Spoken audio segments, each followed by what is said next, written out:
The Girls Club, The Girls Club, The Girls Club, The Girls Club, The Girls Club, The Girls Club.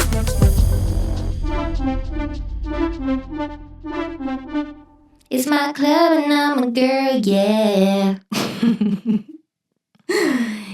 Hello and welcome back to the Girls Club. I'm your president, Emily, and today I went to Sonic, y'all, and I got a big ass fucking soda because free will exists.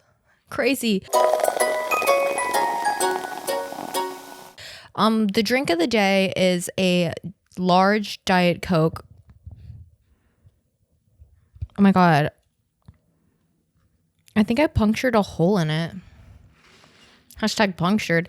It's a large Diet Coke with sugar-free raspberry syrup and vanilla syrup that isn't sugar-free. But I tried to minimize my sugar as much as possible because I'm addicted to it. So wherever I can do less is better because I really do have a fear that I will get diabetes one day. It's a very real fear of mine because of how much I do consume sugar. So yeah. I try to limit it when I can, but hope everybody is doing lovely this week. Yeah, this week I decided that I was going to be dressed in very comfy, very casual. First of all, look at these cute ass shoes that I got from Nordstrom Rack the other day. That's my fucking place. Let me tell you. Well, let me show you the shoes first. Yeah, look at those. How's the pose though? Should we do both? Every time an influencer shows their shoes in a video, it's always like, let's see if I can touch my feet to my head. I bet I can. Hold on, I'm gonna have to put the mic down for this.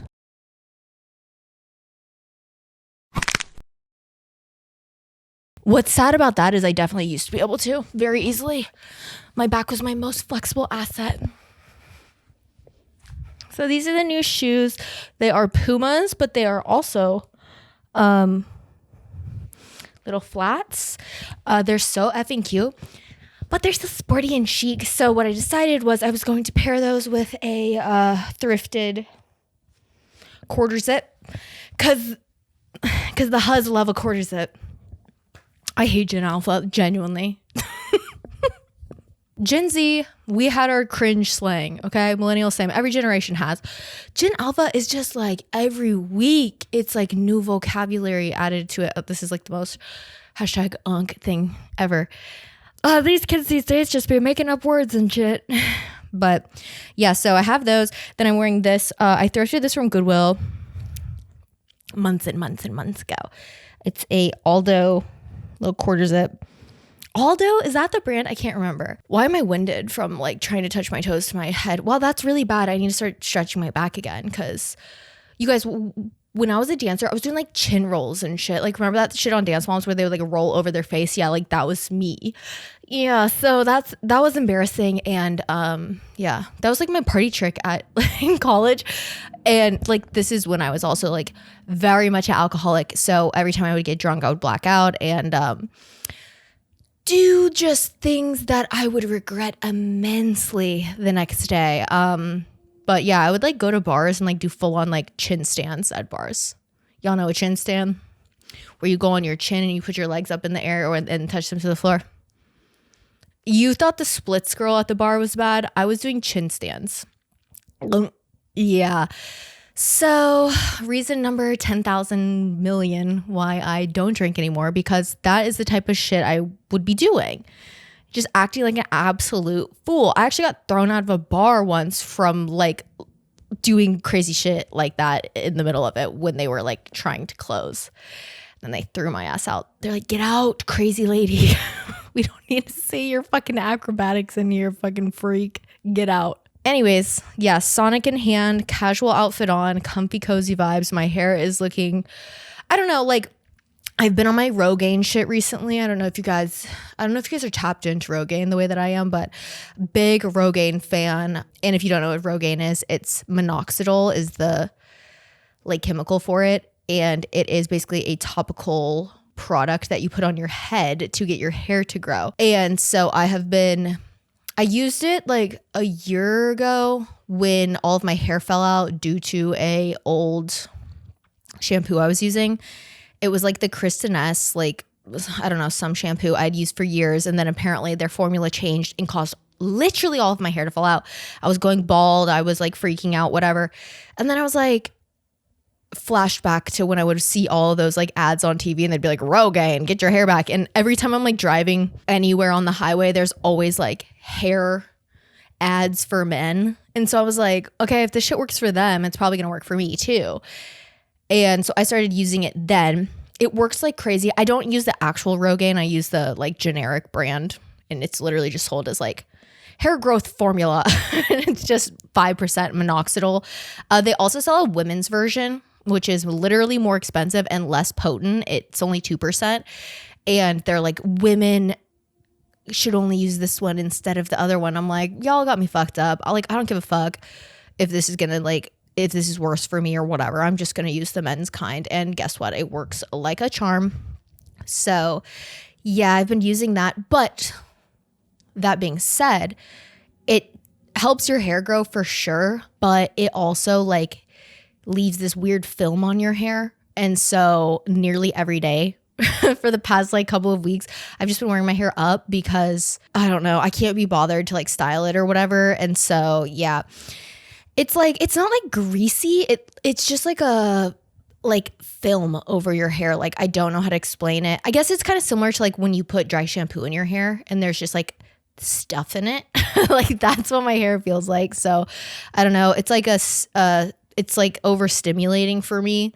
I hate when people are like, I'm overstimulated. I'm like, fucking, it can't be that serious. But what I mean by that, it's like, I touch my face and my hair constantly throughout the day, like subconsciously.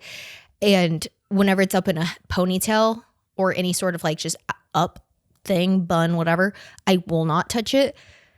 And so that's why I wear it up a ton when I have like the minoxidil in it, because if not, every time I touch it, then it gets on my hands and it grosses me out. So then I go wash my hands and then I start getting eczema because I'm washing my hands way too frequently. So yeah. How's everybody doing? So a lot has happened in the past few weeks in regards to internet stuff, like the most unimportant things of your life that it's not that I care about, but I just see because I am a chronic online girly, and I'm sure that you guys see as well. But one of the first things that I did want to talk about today, which I just like clocked this months and months and months ago, and not that this is like tea or anything, because it's like somebody's relationship, so it's like I don't want to be like, oh, I'm spilling the tea.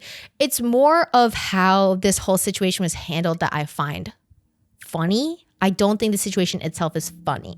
Okay, so that's the preface to this. But makeup influencer Mikayla Nogueira, Charlotte Tilbury. What is she? What else? Kim Kardashian, Boston Menace herself, and her husband, Cody, whatever his last name is, are getting a divorce. And I've talked about her kind of like briefly throughout the existence of this, because she is, I feel like, inherently part of internet culture. Like, even if you don't care about makeup, like, you still know who this girl is because she has been in like weird niche, like, not even scandals is the wrong word. It's just like funny stuff that people like get mad at her about. Like, it's like none of it is that serious at all.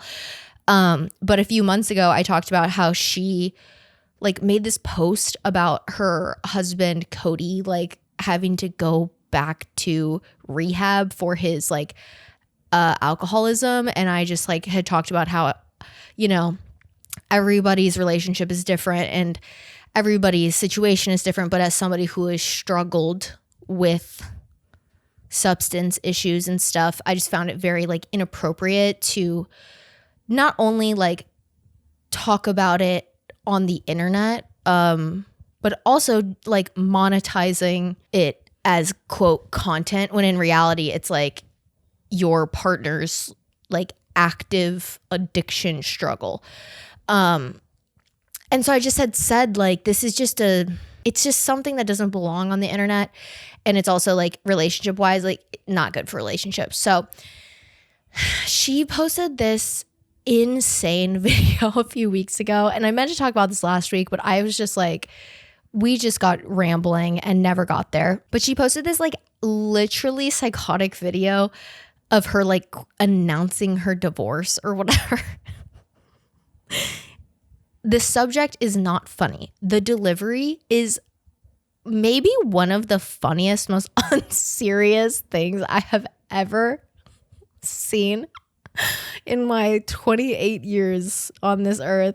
But I thought we could watch it together and react together if you haven't seen it, because even if you don't know who this girl is and you don't care at all about any of this, like, you will still be able to react to it because it is that just ridiculous. So let me find it and we need to watch it, because I don't even know what I was doing. It like came across my For You page, which is weird because I don't ever interact with any of her content. And it just like popped up on my For You page, probably because it was like as viral as it was, because it's crazy. Also, I did download TikTok on my iPad. I said I did not want to put social media on my iPad, but I did get it because I was tired of not being able to like reference things on here because my phone is recording now. So we do have TikTok on an iPad. The interface is actually horrendous and terrible, but nonetheless, we have it. So I guess let's watch this video. It has 33.9 million views. It is filmed in the most just crazy spot ever too. She's sitting directly in the sun, like in her house. Like, she looks gorgeous. Her house looks amazing. It's just like the choice to sit directly in the sun. Like, the sun, you can tell, is in her eyes so hard. She has very light eyes. I know her eyes are burning. Like, it's just so unserious. Let's please watch this and just like dive in, because we had to talk about it. It's so unserious. I want to stat this video by saying I appreciate you and I love you, and you're gonna want to sit down for this video. You're gonna want to sit down for this video. I appreciate you and I love you. Number one, I know that I say I love you like at the end of all of these club meetings. I'm pretty sure in my like YouTube bio it says like, welcome, I love you. I am somebody who was raised in a house where like my dad and my mom say I love you to everybody all the time. Like, even my like friends would come over, they'd leave, and my dad would be like, love you, like to my friends. So it's like, it's not, you know, to me, it's the same of like saying like, bye, see ya, like love you, like that kind of vibe. So I understand, like, from me, like what I'm about to say seems kind of like hypocritical because, you know, but also this is a way smaller community than her community. So I have gotten to know nearly every single person who like interacts regularly with my content. If I saw you in real life, like I would recognize you. I would know who you are. Like, we would have something that is a bit deeper than an interaction that somebody who has like hundreds of millions of followers would have with a single follower who like there's no way they would even know who they were, recognize their face, like whatever. So I'm not trying to be parasocial with you all, but there is a bit of that because this is such a small community. So I don't know. This feels crazy to be like, I love you. And it's like, girl, me watching this, okay, you don't know anything about me. You know what I mean? So it's like, I don't know. It just, certain creators get so parasocial with their like fans where it's like, the difference for me with what this is like, I don't have like fans. It's just like a few hundred followers who I regularly interact with, where it's like once I hit a certain point of followers, that's no longer going to be the case. You know what I mean? Like, there's no way I could say like love you and like that means anything because I don't know these people. You know what I mean? So anyways, it's just so funny. She's like, when she's like, sit down, you're gonna want to sit down for this. Like, I promise you, like, nobody, even your tightest fans, even your closest fandom is not gonna really care that much. Like, or maybe they will. I don't know. Maybe I am like overestimating the amount of maturity that people have, but I just cannot imagine my absolute favorite creator of all time telling me something about their personal life in regards to their relationship where I am just crushed for them. Like, I'm sorry.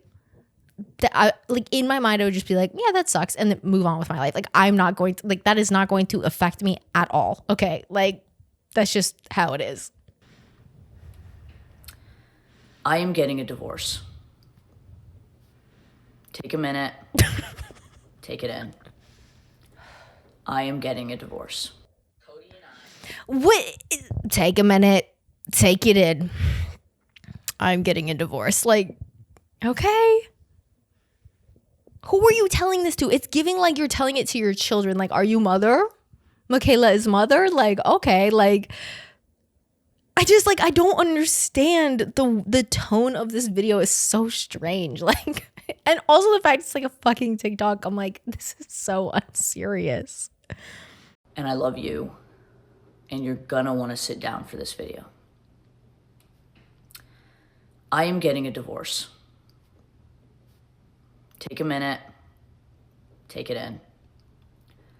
I am getting a divorce. Cody and I love each other so much. We love each other so much. This literally feels like she's talking to, like, sorry, I don't mean to keep interrupting, but like, it's so funny. It's like, this is why, okay, this is like a bigger conversation here around couples content. And this is why I'm so against couples content. I think it's so fucking weird. Even when you're married, even when you have children, even whatever. Social media is a great thing sometimes.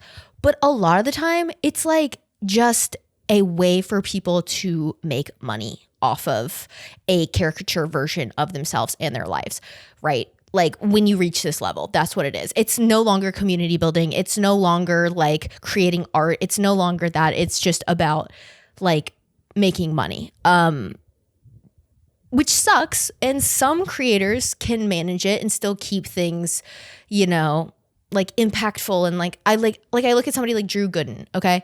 His relationship is part of who he is, but it is not his content. Like, his wife is involved in his content sometimes, but his wife is not his content. Like, his content still brings impactful, like, deliberate messages that he feels are important to talk about and are entertaining and have like artistic value to them and tell a story and whatever. And yeah, his wife is sometimes in it, but she's not the sole reason for his content. And like, it's so weird when people make their relationship their content, because speaking as somebody, and this is not the same because I wasn't in a romantic relationship with this person, but I did make content with somebody else. And a big piece of our content was revolving around the fact that we were friends. Yes, we were friends. But when you start making your whole friendship revolving around the content itself, the friendship element is like put on the back burner because it becomes about the baby. It becomes about the thing that you're making, the brand that you're creating, the personas that you're putting out. And like, that is what's holding it together. So then when the relationship itself starts to crumble, or one person starts to feel, you know, differently about the baby, about the content, then the like basis of the relationship kind of falls apart. Couples content is the same fucking way. Like, I don't care if you are with your soulmate and you guys are making videos and whatever. It puts a strain on the relationship because the relationship is never just pure and out of the desire to make somebody happy. It's like, that can be there, but the underlying like push of all of the good, of all of the like surprises and the cool trips and like all the stuff is the content. It's like, to give people something to enjoy. It's the same with like just look at celebrities. It's the same way where it's like certain relationships are kind of put on this pedestal, and then once they're on that pedestal, like they seem to crumble because it's like we cannot live up to the expectation that all these people have, this unrealistic expectation, because no actual relationship has outside people like reacting to it or making comments on it or whatever, besides like immediate family and friends. And even they don't see intimate parts of your relationship, where it's like couples content puts it all out there to create this fantasy of like what a relationship quote should look like, or how you quote should treat your partner. And they always fucking break up. They always break up. They get a divorce. Somebody cheats. Somebody fucking, I don't know, like steals money. Somebody like whatever. There's always, it's never good. So when this girl was on her come up and she meets this guy and she starts bringing him in her videos and whatever, and shifting her content to like involving him in a lot of it, and then bringing up his like addictions and his like past and all this stuff, it's putting this pressure on somebody who's already a very sensitive person. And I'm not blaming her and I'm not blaming him. I'm just blaming like the reality that's created when you make content about your relationship. And I inherently think it's bad. If I see a video and I think, oh, this is funny, like whatever, and the name of the fucking account is like Lila X Xander or whatever, I'm like, oh, I'm not liking this, because I know it's fake, it's staged, it's scripted, it's whatever. Like even if it seems like the purest thing ever, it never is when there's a camera set up. It's just the realities that we live in.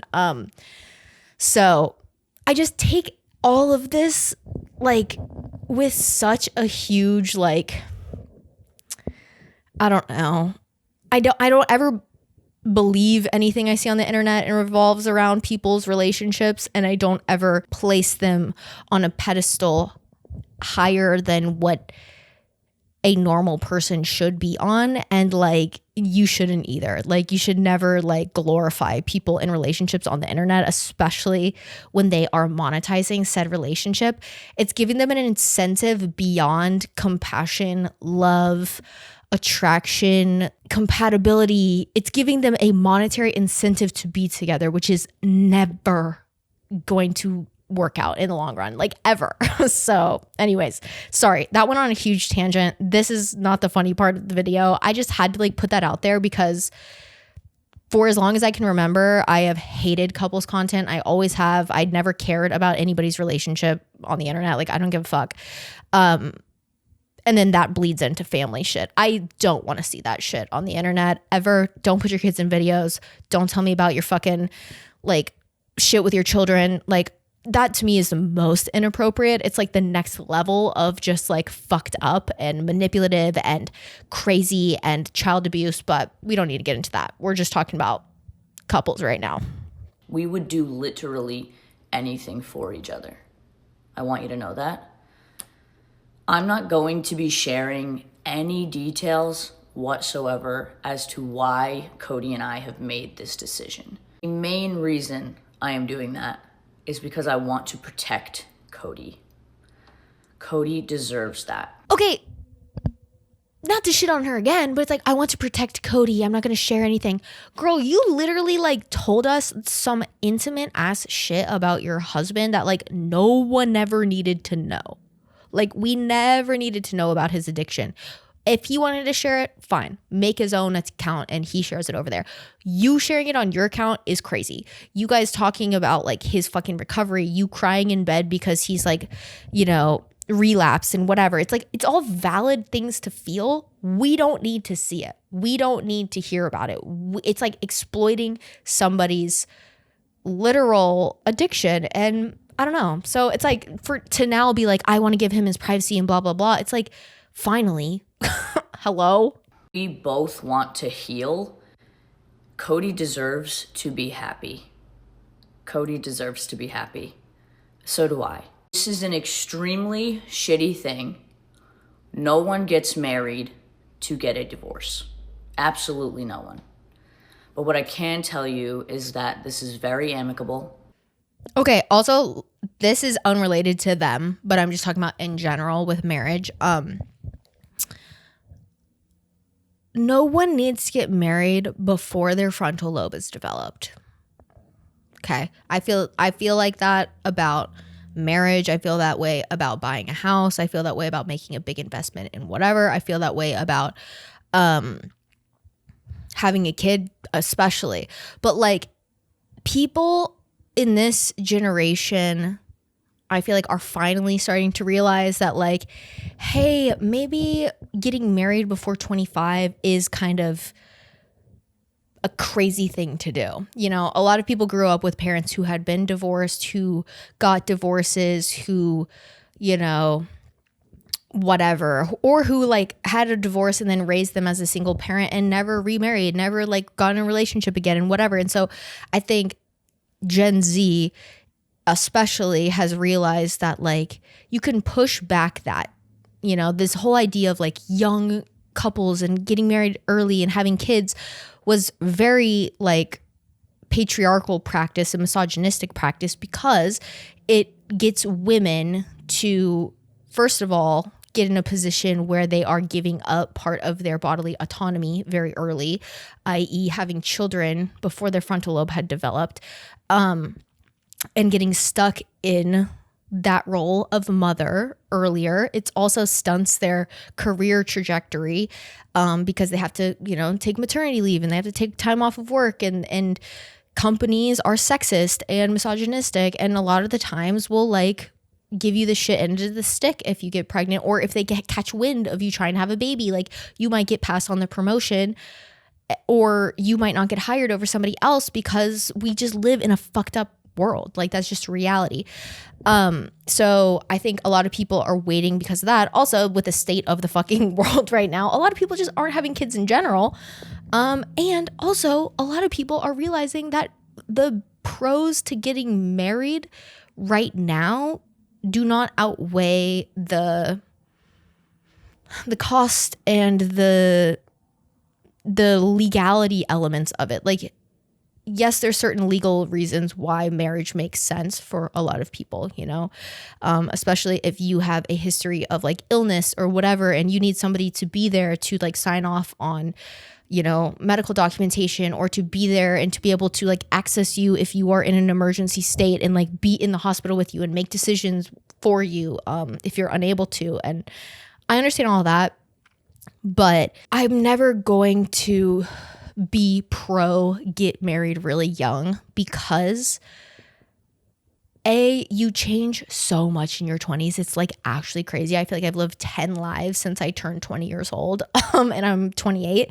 So like I can't imagine the decisions I would have made 23 versus 28. And especially like if I was in a serious relationship, you know, and I don't know, I just think not the longer you wait, because I'm not saying you shouldn't ever get married or whatever, but I'm just saying like if you're young and you feel like you have to get married right now because all of your friends are doing it and that's what everybody else is doing and blah, blah, blah. I'm like, I promise you, there is literally not a single downside to waiting, like at all.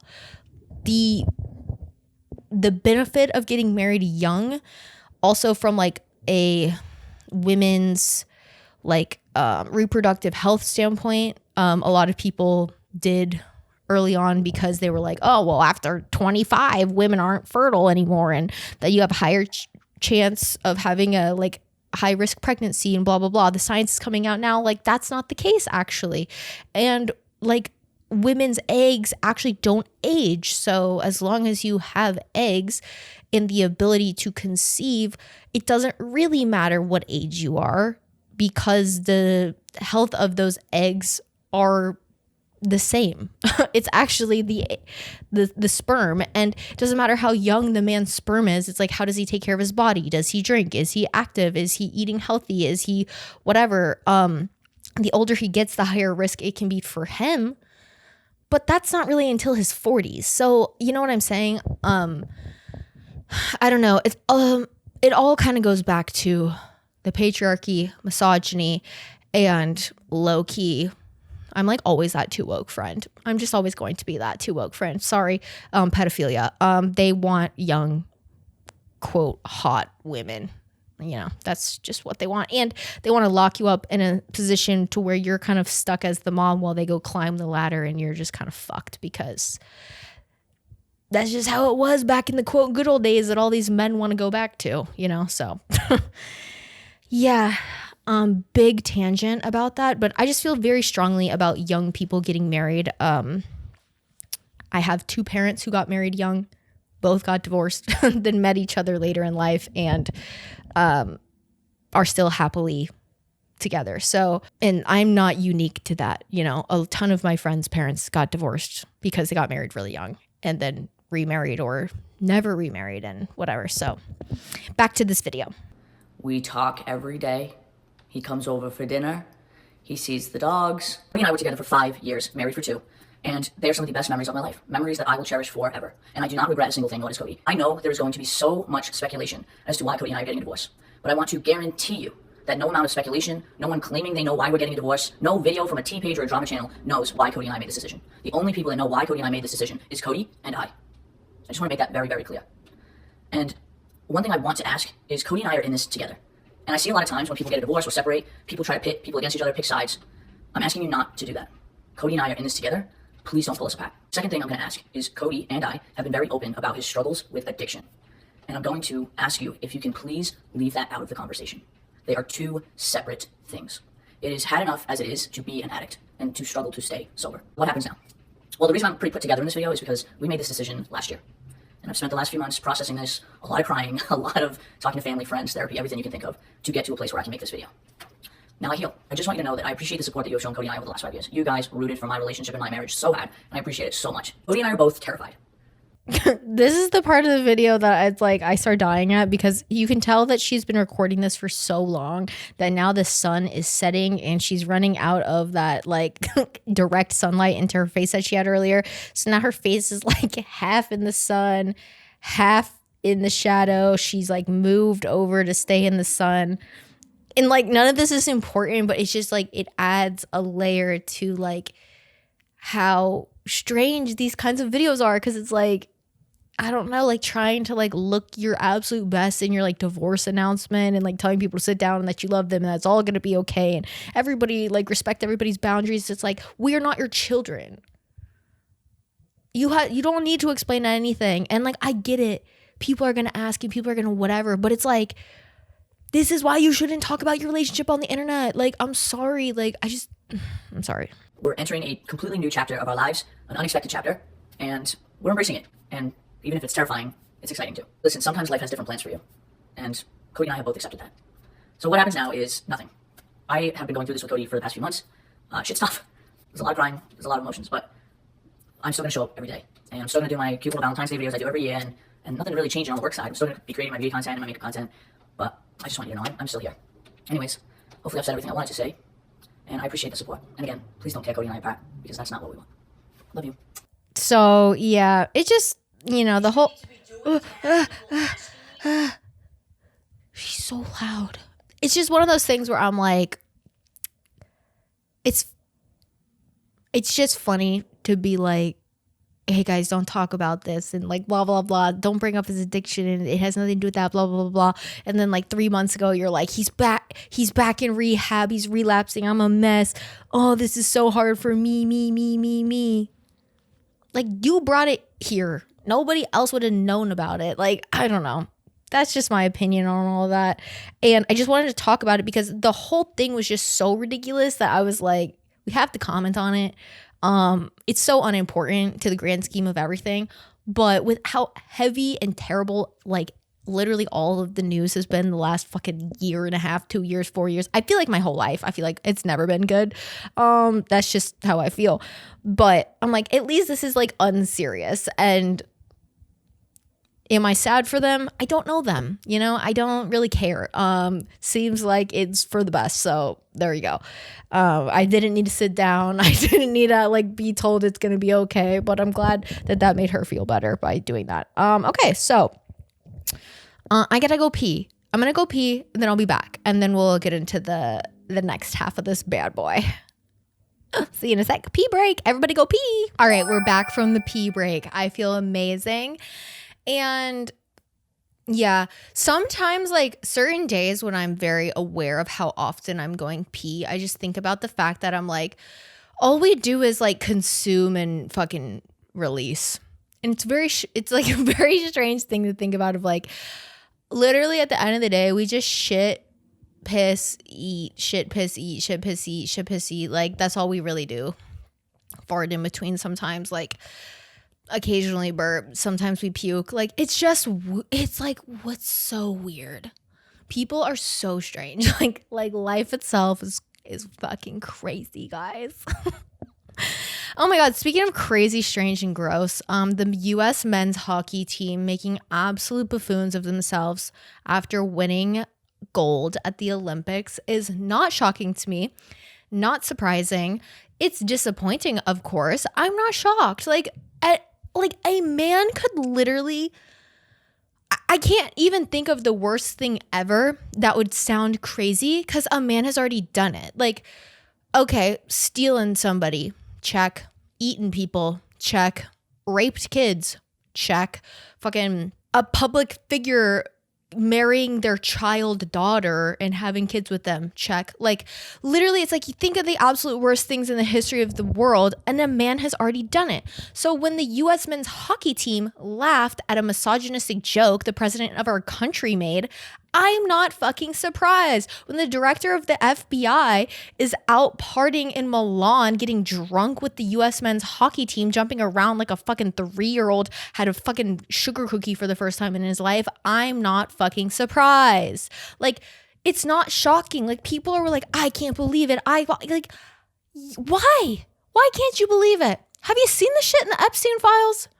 Have you seen the shit our president has done? Have you seen the shit Kash Patel has done? Why is this shocking to you? Have you seen the shit that literally every single professional male athlete has had allegations against? Like, I'm sorry, like none of this is surprising to me at all. Oh, men in a sport that's inherently violent and encouraged to be violent are misogynistic and don't like women and think it's funny to make women the butt of a joke? Not shocking. I'm sorry. Have y'all been around hockey players before? And I'm not excusing their behavior. I'm just saying, like, to have a high standard for people that are like part of that culture is just kind of crazy. So, I did love Flava Flav's response to it. Like, he has become a very big champion of women's sports in the past few years. Not something I expected. I don't know anything about Flava Flav besides his old TV show on MTV, I think, or maybe it was VH1. I don't remember, but it was like a Flava Flav. Like, I don't even remember anything about it. I just remember like that big clock thing he would wear on a chain. Like, I just kind of viewed him as like a caricature type of person, like, I don't know, like a personality type of celebrity where he kind of like played like a version of himself in the public eye. And then recently in the last few years, like he has like been a massive reason why like companies who are like going nearly, you know, bankrupt and kind of going out of business, he's like come in and become a champion for them and like invested money in it and like kind of like brought life back to like certain chain restaurants. Like, I'm pretty sure he like is involved in like the resurgence of like Red Lobster and stuff. And like, I know that he is like active in, I'm pretty sure like the WNBA and stuff. So let's Google it. William Johnson Drayton Jr., known by his stage name Flavor Flav, is an American rapper and television personality known for his catchphrase, "Yeah, boy," while performing. He is a founding member of Chuck D. Public Enemy, a rap group that has earned 6 Grammy Award nominations, and he's been inducted into the Rock and Roll Hall of Fame. Oh, VH1, I knew it. Yeah, Flavor of Love, The Surreal Life, Strange Love. Oh, wow, and back in 2011, he started in his like restaurateur era and owning restaurants. Longtime fan of women's sports and has been a notable guest at WNBA games, including performing in a call response tribute to the Fat Man Scoop at New York Liberty game in September. But see, you dig long enough on any man, even a seemingly good one, you find something. In 1991, he pled guilty to assaulting his girlfriend, Karen Ross. Okay. Charged with domestic violence. 2021, he was charged with domestic battery. So that's what I'm saying. Like, he could be a big proponent of women's sports or whatever, but I don't know. I'm just like, none of that surprises me. Because, like, even, quote, amazing men, like, there's always something with these fucking freaks. But anyway, so, like, the hockey situation was just one of those things where it's like, none of that is shocking to me. Because, I mean, it's like the tale as old as time, right? Women have had to work harder, fight harder, and the bar is just so much higher for women because there is, like, for a long time, there was no organization that even existed that they could, like, compete in at this level, right? Like, that had to be created because, like, with everything in the country and in the world, like, women have been seen as, like, second-class citizens. And so the thought that they would even have the desire to do sports or whatever, like, just, you know, even if it crossed people's minds, they didn't want to put anything towards that because women shouldn't do that. It's masculine. They should be in the house. They should whatever.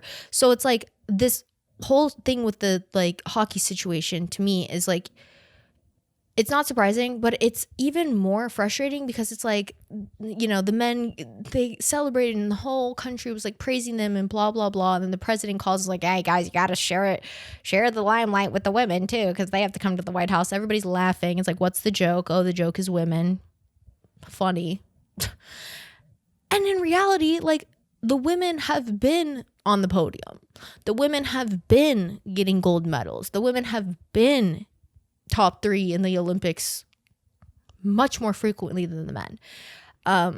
So it's like, you guys act so fucking high and mighty, like you guys are, like, the fucking shit, and in reality, your ratio performance-wise is significantly worse. Like, okay, and you want to act like the women are, like, it's such a fucking bother to invite the women because, like, God forbid we, like, acknowledge their existence in this sport as well. It's just fucking gross. I mean, as a woman, if I was in that position, I wouldn't want to go to the White House in the fucking first place. Like, hello? Oh, invited me to, like, one of the most hostile environments run by some of the most deranged, pedophilic, freaked out men of all fucking time. No thanks, I'm good. Thanks. What I think is so comedic about the whole thing is not the joke about the women coming to the White House. That's not funny to me. What's funny to me is this is the same buck-ass party who always says, why do you have to make things political? Don't bring politics into sports. Don't bring politics into X, Y, and fucking Z. It's hard not to when the massive political figures that are representing this party are always fucking there. Why is Kash Patel in Milan in the men's locker room after he has already gotten in trouble for using government funding to go do fuck shit? Why is he there? Why are our taxpayer dollars paying for him to go party it up in a fucking foreign country when the US is experiencing one of the largest public scandals in our government of all time? Like, literally since Watergate. This blows Watergate out of the literal water. Okay? Yet, he's busy partying it up with a bunch of 20-somethings in Milan after they won the Olympics for one of the most, like, one of the least popular sports in our country. Mind you. Okay? Like, U.S. men's hockey is so irrelevant in the zeitgeist of American sports culture. It's laughable. And for him to be like, it's my favorite sport. I just love these boys and me and the boys. Grow the fuck up. Like, it's so embarrassing. So people, it's not political. Oh, let boys be boys. Like, it's just a joke. The thing is, the joke's not fucking funny. It never has been. Laughing at women for existing is not fucking funny. The same way it's not fucking funny when like you pick on people or you bully people. Like, it's not funny. It never has been. It's lame. It's cheap. It's fucking low level IQ ass humor. Like, it's giving fucking monkey like ooh like ass, like I don't know how to think for myself, scratch my butt, sniff it humor. Like, it's not funny. So yeah, there's that. But yeah, they're always, oh, don't make things political. Oh, it's not political. These hoes are at all of these political events. I mean, the president, what was that like fucking MMA bullshit? Did that ever happen? The like big fight he was trying to do, like literally on like the lawn of the White House or whatever. Oh, it hasn't happened yet. But for his fucking 250th anniversary and the president's birthday, yeah, they're doing a UFC fight on the fucking White House South Lawn. So like, oh, don't make sports political. Hello? Are we serious right now? Are we serious? Everything is political, but your party is inherently making shit political because these fucking freaks just care about making as much money as possible. They work with all these fucking gambling websites and sports betting bullshit, and that's how they like recruit all these people from the manosphere and the red pilled content and the black pilled content to like vote for them. And I don't know, it's fucking embarrassing, it's lame, and it's disappointing. It's not shocking. I think what's even more disappointing are like men not saying anything about it. Like, I've seen quite a few men call them out on the bullshit, but it's like the people who aren't saying anything where I'm just like, you guys are the reason why we're still in this situation. Like, you guys, like all these quote nice guys who like, they care about women, they have sisters, they have dads, or they have sisters, they have moms, they have, you know, nieces, they care about women, they have wives, like whatever. They don't if they don't say anything. If you guys aren't actively like denouncing misogynistic behavior of your friends, you don't care about women. If you don't call people out on shit when they say some fucked up shit about women, you don't care about women. You really don't, you know, because all you're doing is upholding their misogyny. And by doing that, by allowing them to talk that way and by allowing them to joke that way and by allowing them to act like that, you are inherently misogynistic yourself. Even if you are a nice guy who is always great to all of his girlfriends and he's so sweet and he has a niece and he loves her and he cares about her, if you are not actively calling people out on their shit and trying to like reverse the long-standing chokehold that misogyny has on all of us because of the patriarchy, you're just part of the problem, you know? So that's all I'm gonna say about that. The other thing in like fucking loser MAGA news or whatever that is just like, it's comical. Everything that they do, it's like, is just the most embarrassing thing on the face of the planet. Like, and somehow they top it every time. And most recently, that is the RFK Jr. x Kid Rock weird workout bro sesh that ends in them drinking whole milk with jeans on in a hot tub together. ? If you haven't seen this video, it's a real video. Okay. A real video. I guess RFK Jr. posted this. Okay. Huge political figure in the United States. Okay. The literal Secretary of Health of our nation. Okay.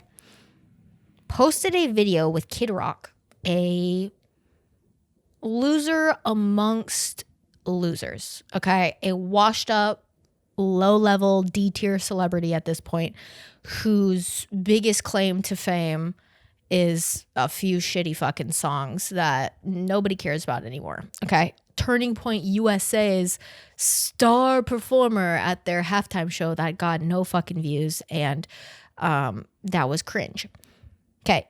They did a collab video. This is why our government is so unserious. And this is why everything is just like,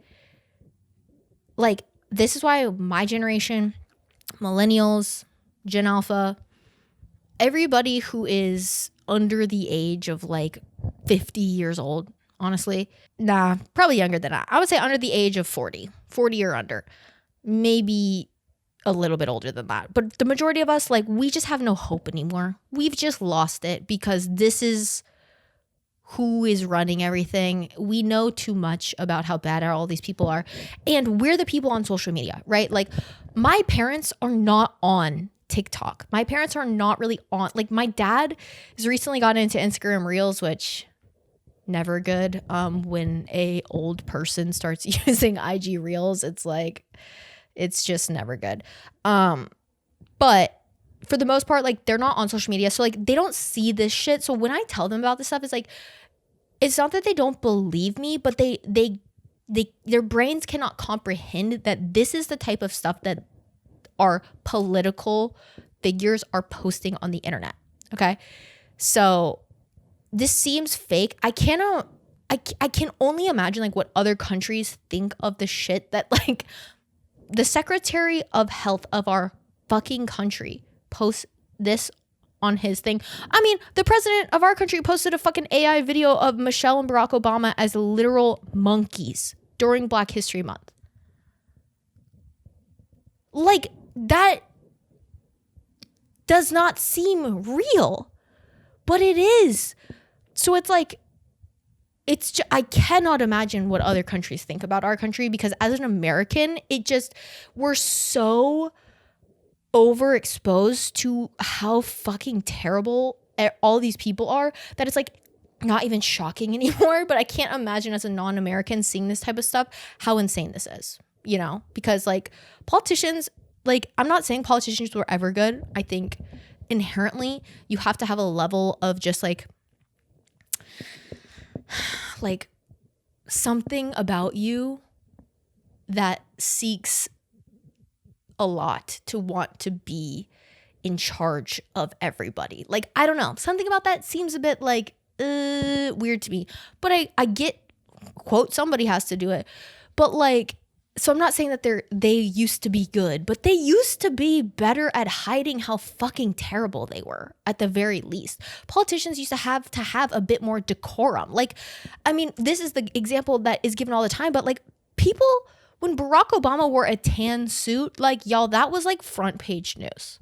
Meanwhile, Donald Trump literally posted a video of Michelle and Barack Obama, an AI video of them as monkeys during Black History Month. And he never apologized for it. He posted an AI video of himself in a plane flying over Minnesota, dumping poop on ICE protesters.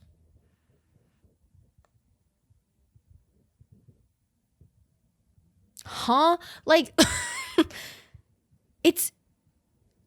we have lost the plot. We've entered hell. And I just like, get these grandpas off the internet. But anyways, back to the point. This is the video. If you haven't seen it, fucking, I'm sorry, you're gonna have to put bleach in your eyes after watching it. It's so gross. It's so strange. I don't know who this is made for. That's the thing about all these dudes, is like, these lame loser fucking red pill freaked out men think that this is like hot or cool or something. There's a reason why your shirt is off. And I'm assuming it's because you think it looks good. You think it's hot. You think it's whatever. But to who? Because I promise you, not a single girl in the whole wide world, even the most MAGA of MAGA, dick riding, freaked out, fucking loser women out there, are not going to watch this and be like, yeah, RFK Jr. is hot. Yeah, Kid Rock is hot. This is the most strange video ever. So let's watch it. Like, okay, the video starts with them flexing in a room with two taxidermied animals, one a fox, one a bear wearing a fedora. They both have no shirts on. RFK Jr. and they both have no shoes and no socks on. Okay, this is important. RFK Jr. has jeans on, no shirt. Kid Rock has shorts on, no shirt. Then it zooms in on the bear, and then we get a cutaway to a graphic template and some awesome sound effects Oh, I forgot the shark coming out of the water in front of the American flag. Like, what is this? Because it's not satirical where it's like, hey, we know this is like cringe, but like that's the point. It's like they are serious about this. Rock out, work out. Then they're walking, and also the song playing the whole time is Kid Rock's song, so I'm going to turn it off because copyright and fucking loser. Then they're walking.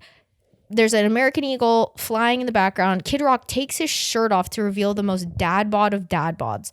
Then it's like a montage of them just like hanging out. Then we're working out, okay, in jeans and doing zero resistance workouts, doing some partner crunches.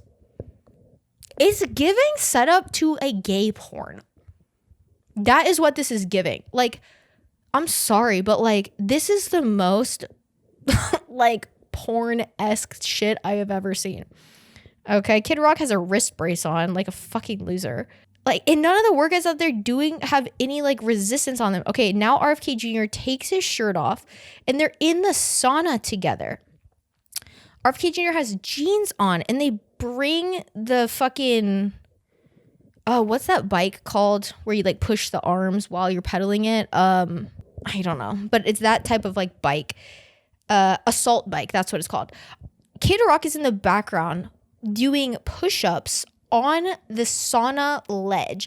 RFK Jr. shirtless, jeans on the assault bike, no shoes, barefoot. Then we get an angle change. Then they switch. Now Kid Rock's on the bike and they're making eye contact with the camera. Okay, it's so weird. Then we follow RFK Jr. into a cold plunge.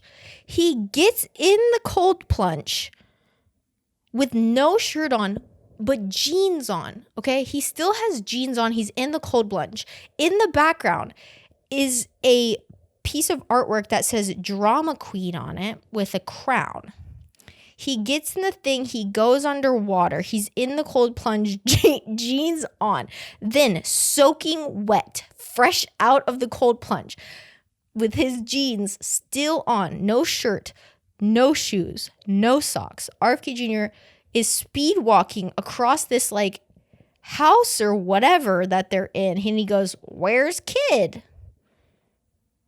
Then it cuts to Kid Rock in what looks like a grotto fresh out of the Playboy Mansion in a hot tub, resting, eyes closed. RFK Jr. comes in, arms crossed, now has socks, jeans, and a shirt on and says, "Kid, what are you doing in here?" Kid Rock flexes at RFK Jr., cracks him a smile with one of the most ugly ass fucking faces I've seen in my whole life. RFK Jr. says, "Come on, get out of there." Then it cuts to them playing pickleball inside. Oh my God, is that a Nazi sign in the background? Is that a swastika? I don't know. Like, that is literally the least crazy shit about this. Like, I don't even know. Okay, they're inside of a garage that has a pickleball court in it. There is a taxidermy moose, a taxidermy deer, a cardboard cutout of Bob Ross. There's multiple motorcycles. What looks like possibly a swastika flag. Like, I don't know. I wouldn't be shocked. Okay, they play pickleball, but they're done playing pickleball. So we go back to the grotto together because the boys played pickleball and now they got to go hang out in the hot tub together. RFK Jr., shirtless again, jumps into the grotto, but don't worry, his jeans are still on. Kid Rock, looking just fucking average as ever, is in the tub now. Then they're in the tub together. RFK Jr. with his jeans on. They have 2 glasses of whole milk. They cheers. And then on the screen, a graphic comes up that says whole milk. And then they just drink whole milk in the hot tub together. And it's just cutting between them drinking whole milk. And that's it. And then it says, "Make America healthy again." what about this video is healthy? Is it the old man on the assault bike in the sauna with his jeans on who's clearly on fucking steroids? Or is it the fucking drug addict, alcoholic, fucking washed up former, quote, rock star with his beer gut, like doing crunches with a wrist brace on? Or is it the two of them playing pickleball? Or is it them cheersing whole milk in a hot tub together with jeans on? Like, what about this is healthy? Like, I don't understand. I saw that and I'm just like, literally, what on earth did I just watch? And it's just one of those things where it's like every day I'm like, we have to be in hell. Like, I don't know. The thing is, a woman could never get away posting anything like this, okay, if she was a political figure, okay? Never, ever, ever could. Yet, this is what they post. So I'm just like, girl, what the hell? Like, I can't even. Like, what the hell, actually? Okay, let's just, like, literally, we did so much of the bullshit. I'm like, okay, let's just get to the end of this club meeting, y'all, because like shit is just crazy. I have more shit to talk about, but we can talk about it in next week's club meeting because y'all, I'm tired. All these losers have taken up too much of my brain. I guess moral of the story is men are freaks, men are losers. If you're a man and you don't call out when other men are misogynistic fucking cornballs, then you're part of the problem. So yeah, I guess that's the moral of the story of this whole club meeting. So to end this club meeting, like every club meeting, I put out a question on the IG story. So if you're not following it, go follow it. It's thegirlsclub.pod on Instagram. And I ask y'all a question, y'all answer, we talk about it. This week, I asked a question that is pertaining to a YouTube video that I've been working on. Where the premise of the video, I guess, essentially is like me either like learning stuff or me learning and teaching or me teaching, just like things that, like, you know, as an adult, I've realized other adults that I know were never taught how to do certain things, or like things in my adulthood that I was never taught how to do that I've had to learn on my own. Or else I would just be like ignorant to it the rest of my life, or I just wouldn't know what I was doing. Like, so I don't know. It's kind of like I've had a lot more time recently. And so I've just been trying to like level up on like kind of the random things in my life that I feel like I should know how to do by now since I'm almost 30 years old, or things that I have always known how to do that I know a lot of people were never taught growing up. So yeah, that's kind of the premise of the video. I'm really liking how it's going, and I wanted to get some things from you all that I could incorporate in the video as well, so it's not just my own experience that I'm talking about, and I can learn some things that I maybe have never even thought about to learn how to do and incorporate that in the video as well. So let's see what y'all put down. So the question I said was, something no one taught you that you had to learn as an adult. How to replace a plug fuse. So the thing is, I don't even know what that is. I'm assuming it has something to do with electric things. So haven't learned how to do that yet, but maybe I'll look into it and figure out how to do it. How to drive on the highway and being confident in myself. Learning how to drive on the highway is one of those things that you just kind of do. Like when I learned how to drive, I remember the first time I was ever taught how to drive, my dad like took me out and we were driving in this like it was like a big parking lot, and it was like during a day where the establishment we were driving around in was closed, so there was nobody there, so I could like have space and like do a bunch of loops and not be in the way. And then my dad was like, okay, now let's get on the highway. And I was like, what? And we like literally we just went from the most like low key driving practice ever to merging on the highway with like hella semi trucks, and it was like 5 lanes, and I was freaking out and whatever. But yeah, now I do it all the time. I've been doing it. But it's definitely scary. It's very scary. Driving is one of those things that everybody thinks is like very low key, very demure, and I'm not trying to incite fear into people, but it's one of the most dangerous things, if not the most dangerous things that we as people do. So I think a lot more people should be more afraid of driving, because I think a lot of people drive very carelessly because they don't think about how dangerous driving actually is. But yeah. So I think it's good to have a level of fear when you're driving, because it makes you a safer driver because you're a bit more aware of your surroundings, but also you don't want to be anxious while you're driving. So unfortunately, I think it really just takes practice with driving on the highway. Yeah, it's hard. Like, it's so scary too, because everything's out of your control, right? Like, you can't control what other people are doing or how other people drive. And so it's like the trust that we put in the people around us to be good drivers as well is what is the most scary part of driving, I think. I truly thought no one had to pay to see a doctor and everybody had insurance. I mean, if you grew up in a family that always had insurance, I'm sure it feels that way. My whole life, my family had always had insurance until my dad was like retired. And then because he wasn't working for a company, like he had to get insurance through like Obamacare.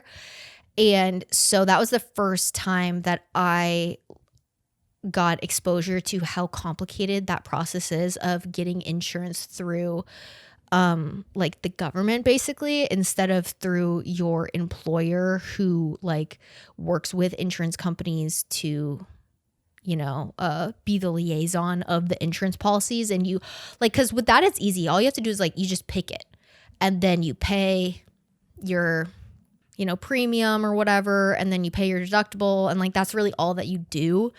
But when you are getting your own insurance, which is something that I am trying to figure out at the moment, actually, because I'm unemployed and I take medication, I really need to get insurance, because if not, my out of pocket is going to be so much for my meds that it's something that I don't want to pay for. And honestly, I can't. So I'm trying to figure that out. But it's also very expensive when you are insuring yourself and you're unemployed, because you aren't getting the benefit of working with a like insurance company or like an insurance provider that is partnering with your company, that like their premium is a bit lower and the benefits are better because they get more money because there's way more employees or whatever. So yeah, the concept of insurance is crazy to me. I don't know. I'm somebody who believes that healthcare should be a right, not a for-profit institution. So like all of it to me is very like corrupt and kind of fucked up, because the insurance companies also, there's so much markup that happens as well because they can. And so there's certain situations where it's like out of pocket is technically cheaper than having insurance, but then other situations, if it's like a very emergency situation where you need like a procedure or something, like the cost of shit in America is just actually insane when it comes to healthcare. So if you don't have insurance, like you're kind of fucked. But a lot of times even when you do have insurance, you're also fucked because they kind of upcharge you on stuff just because they can. So I don't know. It's all kind of bad, but I get your point. I get what you're saying. When you've had it your whole life and you've never had to do it on your own, and you've never been exposed to people who haven't had insurance, it does seem that way. But unfortunately, yeah, not everybody does. And it's very expensive. This person said, respect myself enough to walk away from a toxic friendship I thought would last a lifetime. Yeah, that's, relationships, friendships, whatever, it's always like a first, right? Because at some point you are going to walk away from a friendship or a relationship for negative reasons. It's not just like a fizzle out kind of thing, which will naturally happen throughout your whole life. Friendships will kind of fizzle out and there's no animosity. There's no like hard end, but there's definitely going to be a few times that will happen where you just have to be the one to walk away, or you're going to just kind of be stuck because the other person's never going to be the one to walk away, you know? And it's hard. It's so hard. Like, I've always thought that it's so much easier to get broken up with than be the one to break up with somebody, because it takes the decision out of it. Like, you don't have a choice. It's just was decided for you. So the first time I had to break up with somebody and not to be the one who got broken up with, it was so difficult. But doing that helps make it easier the next time. And it also helps establish a sense of like respect for yourself and gives you like higher levels of self-worth, and you know what you're going to be willing to put up with, and helps you establish boundaries. And it's always important to have to, quote, be the bad guy, because it makes you have higher standards and it makes you a better friend in the future. But yeah, it's so hard to end. Like, honestly, I feel like breaking up with somebody in a relationship that isn't like, I'm not saying like I'm saying like just like a, quote, normal relationship. Like, it's not abusive. It's not really bad. It's not really whatever. It's not hard to leave that. It's just kind of like, okay, well, this didn't work out. See ya.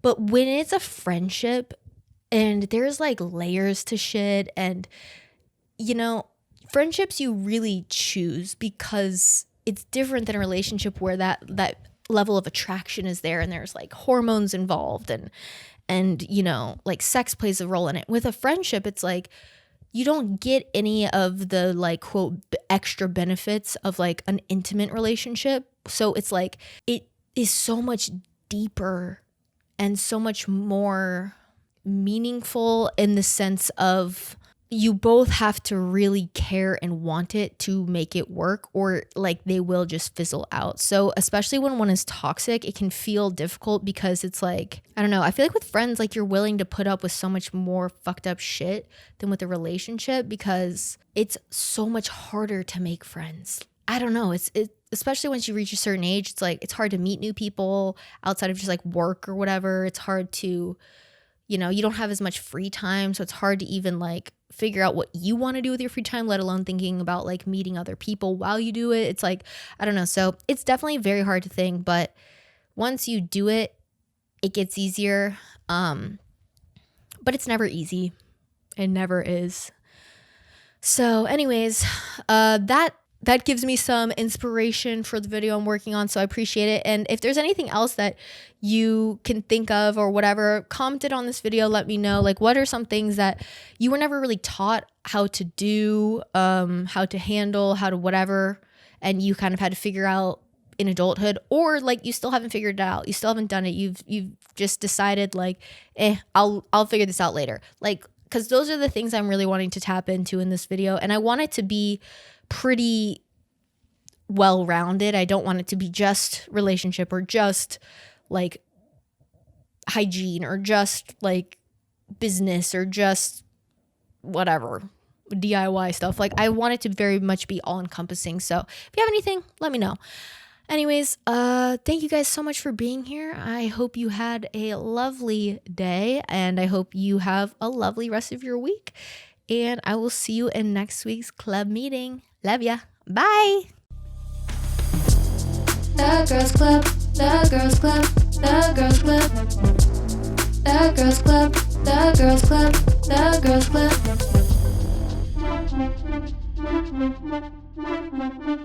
It's my club and I'm a girl, yeah.